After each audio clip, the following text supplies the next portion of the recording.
25థ్ చాలా tough competition కనిపిస్తుంది. ఎక్కువ సినిమాలున్నాయి. చాలా సినిమాలున్నాయి. మీరు గూడా 'ఈషా' ఒకటి రిలీజ్ చేస్తున్నారు. అండ్ 'వృషభ' మీ నుంచే 'గీతా ఫిలిమ్స్' నుంచి కూడా 2 ఫిలిమ్స్ రిలీజ్ అవుతున్నాయి. ఏంటి కాంపిటీషన్ గురించి చెప్పండి.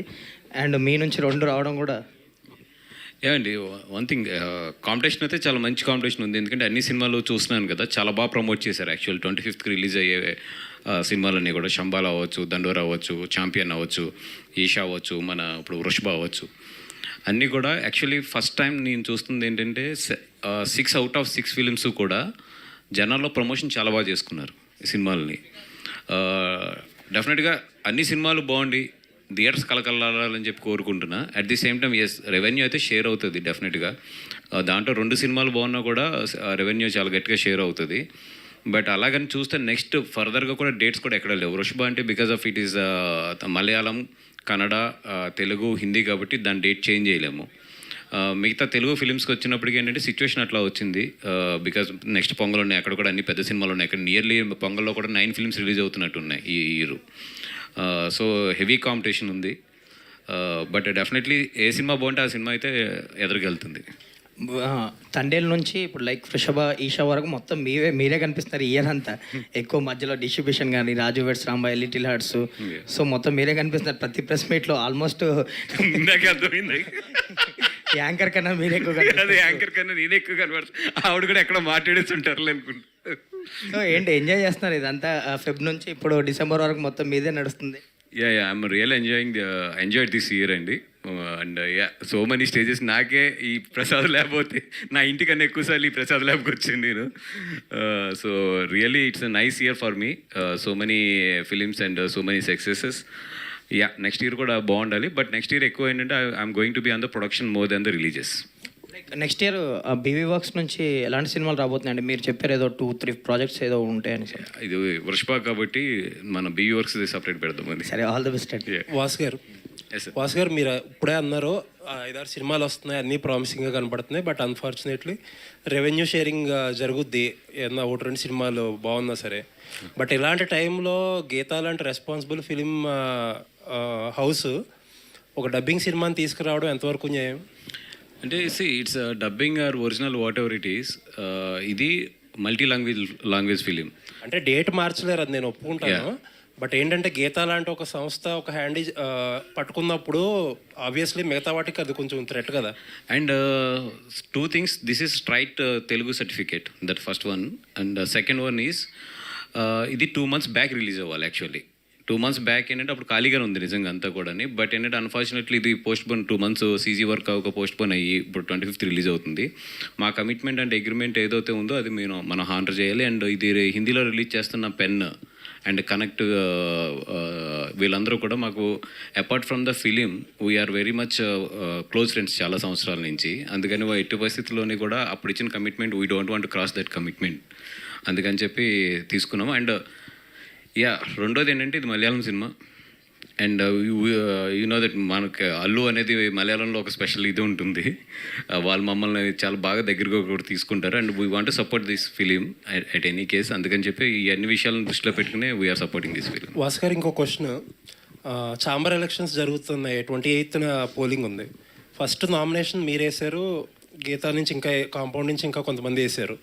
బట్ ఏంటంటే లాస్ట్ రిజల్ట్స్ అదే నా ఫైనల్ లిస్ట్ వచ్చినప్పుడు మీ పేరు విత్డ్రా చేసుకున్నారు.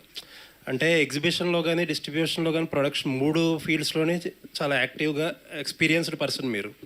అంటే మీలాంటి వాళ్ళు ఉంటే కదా ఛాంబర్లో, పైగా చాలా క్రూషియల్ ఇయర్. మనం నెక్స్ట్ 1 year ఇండస్ట్రీకి చాలా క్రూషియల్ అనుకుంటున్నాం. అండ్ ఛాంబర్ బిల్డింగ్కి సంబంధించిన ఏదో గొడవలు కూడా ఏదో నడుస్తున్నాయి. ఇలాంటి టైంలో ఇలా 3 ఫీల్డ్స్లోనే ఎక్స్పీరియన్స్డ్ ఉంది మీలాంటి వాళ్ళు ఉండాలి కదా. అండి, అంటే ఫస్ట్ ఆఫ్ ఆల్ ఇప్పుడు వరకు ఎప్పుడు కూడా ఛాంబర్ ఎలక్షన్స్లో యాక్టివ్ లేము. అయితే మొన్న ఛాంబర్ బిల్డింగ్ని మనం కాపాడుకోవాలి అన్న ఒక దాంతో మన దాము గారు కానీ అరవింద్ గారు వీళ్ళందరూ కూడా నన్ను 100% చేయమంటే నేను దాన్ని నామినేషన్ కూడా వేసాము. But later what I thought was, అంటే ఇప్పుడు ప్రీవియస్ ఎలక్షన్స్ ఎక్స్పీరియన్సెస్ కానీ ఇవన్నీ చూసినప్పుడు నాకు అనిపించింది ఏంటంటే మోర్ దెన్ అంటే ఇప్పుడు మన మనసులో ఉన్నది లేదంటే మనకున్న ఎక్స్పీరియన్స్ అన్నిటికన్నా కూడా ఈ ఎలక్షన్స్లో ఎక్కువ ఏంటంటే రాజకీయమే పనిచేస్తుంది. అంటే కరెక్ట్గా సినిమాలు చేసే ప్రొడ్యూసర్స్ ఇప్పుడు మనం ఒక 25-30 మెంబర్స్ ఉంటే కొంచెం ఫీల్డ్కి దూరంగా ఉండి ఒక ఎక్స్పీరియన్స్ ఉన్న ప్రొడ్యూసర్స్ మిగతా 300 మంది 400 మంది ఉంటారు.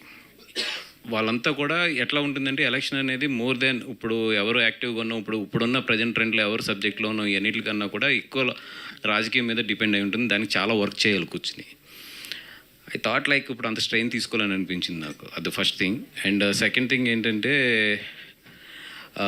ఎక్కడో నాకు ఎలక్షన్ ఛాంబర్ది మోర్ దెన్ ఇప్పుడున్న సిచ్యువేషన్స్లో ఏది మంచిది ఏది చెడ్డగా అనే కన్నా కూడా ఎక్కువ పొలిటికల్ అంటే chamber inside political, I'm not saying other parties of the political, ఎక్కువ అదే ప్లే చేస్తుందేమో అన్న ఒపీనియన్ వచ్చి ఐ హ్యావ్ టేకెన్. అంటే అల్లు అరవింద్ గారు కాంపౌండ్ నుంచి వస్తున్నారు మీరు, ఆయన చెయ్యని రాజకీయమా, ఆయన చూడండి రాజకీయమా?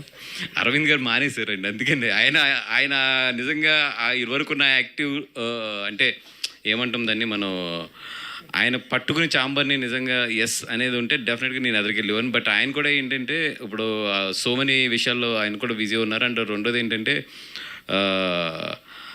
ఎందుకో ఈ రాజకీయాల్లో ఇరుక్కోవడం కరెక్ట్ కాదనిపించింది. సార్ ఇంకొకటి, మీరు చెప్పారు, మీ కాంపౌండ్ నుంచి వేసిన ఎస్కేఎన్ గారు కానీ ధీరజ్ కానీ అందరూ మూకుమ్మడిగా విత్డ్రా అయిపోయారు. దాన్ని ఏ రకంగా చూడాలి? అంటే ఎస్కేఎన్ ఏదో సమ్ టెక్నికల్ గ్లిచ్ పెట్టి అడ్డుకున్నారు. అంటే నేను యాక్చువల్లీ విత్డ్రా అయినప్పుడు కూడా in my point of view ఏంటంటే ఓకే నేను బయటకు వచ్చినా కూడా క్యాంపస్ నుంచి ఎస్కేఎన్ అండ్ ఉన్నారు ధీరజ్ అండ్ వంశీ ఉన్నారు అనుకున్నాను. బట్ ఎస్కేఎన్ ఏదో ఒక టెక్నికల్ గ్లిచ్ అని చెప్పి తీశారు. నిన్న నామినేషన్ అప్రూవ్ అవ్వలేదు.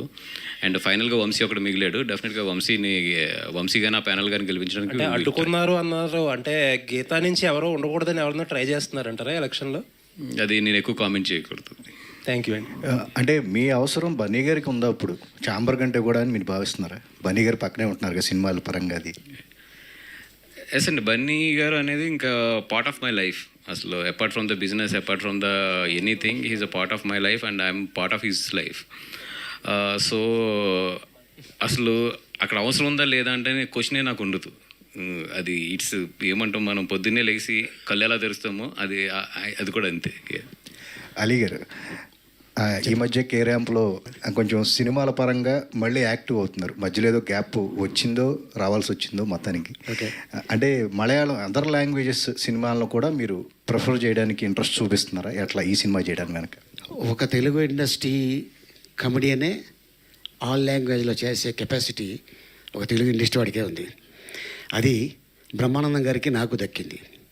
నేపాలీ భాషలో కూడా యాక్ట్ చేసాం. 3.5 కోట్ల మంది ఉన్నారు అక్కడ. వాళ్ళకి 2 కమెడియన్స్ తెలుసు. ఒకటి బ్రహ్మానందం, 2 నేను. మేము అక్కడ రావేమో అనుకొని హోల్ యూనిట్ నేపాల్ నుంచి బయలుదేరి రామోజీ ఫిల్మ్ సిటీలో షూటింగ్ చేసాం. వాళ్ళ లాంగ్వేజ్ వేరు. బట్ వాళ్ళు మాకు ఆప్ హిందీ మే బోలో హమ్ డబ్బింగ్ కర్లేంగే అన్నారు. నిజంగా మేము చాలా అదృష్టవంతులం అనుకున్నాం. అండ్ అలాగే తెలుగు, తమిళ్, హిందీ, మలయాళం, కన్నడ, నేపాలీ, నెక్స్ట్ ఇంకా చాలా లాంగ్వేజ్లు ఉన్నాయి బ్యాలెన్స్, అవి కూడా యాక్ట్ చేస్తాం.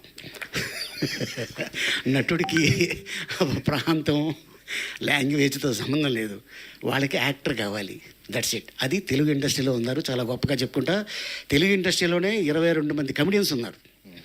మేమందరం ఒక అన్నదమ్ముల్లా ఉంటాం.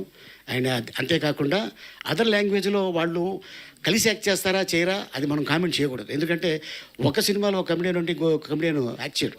అదేంటో మరి ఆ రీజన్ ఏంటో నాకు అర్థం కాలేదు. బట్ ఈ సినిమాలో నా చేత మలయాళం మాట్లాడించారు, తెలుగు మాట్లాడించారు, తెలుగు డైలాగ్ చెప్పించారు అని చెప్పా. బట్ ఎందుకంటే అది కొద్దిగా టచ్ ఉంది కాబట్టి ఈజీ అయిపోయింది నాకు. సో అలాగే తనతో కాంబినేషన్ చేయడం, మా ఇద్దరిని గుర్రం మీద కూర్చోబెట్టారు. ఆయన కూర్చుందేమో మగది, నేను కూర్చుందేమో ఆడిది. ఇక చూడాలి, మామూలుగా లేదు అసలు. అంటే అది ఎప్పుడు లేస్తుందో తెలియదు, గట్టిగా పట్టుకున్నాయి బాబు అని చెప్పి అసలు మా హారబుల్ అనమాట. బట్ మాకు ఆ ఒక్కరోజు కొద్దిగా చాలా టెన్షన్గా ఉంది. అండ్ కోసం నేను ఇక్కడ స్టక్ అయిపోయాను సార్, ఏమనుకోవద్దు. కొంచెం మంది ఈవెంట్ నడుస్తుంది, నా తరఫున మీరు మన వాళ్ళకి చెప్పండి అన్నారు. సో నేనైతే ఆయన గురించి మీ అందరికీ చెప్పేసా.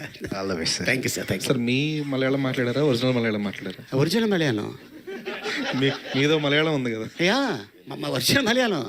పిన్నే ఒక కార్యం పరంతంటే పక్షే. పిన్నే ఒక కార్యం అంటే ఏంటి తెలుసా? ఆ కార్యం కాదు, ఈ కార్యం వేరు ఇది. సో అట్టగా చేసాం అంతే. వాసు గారు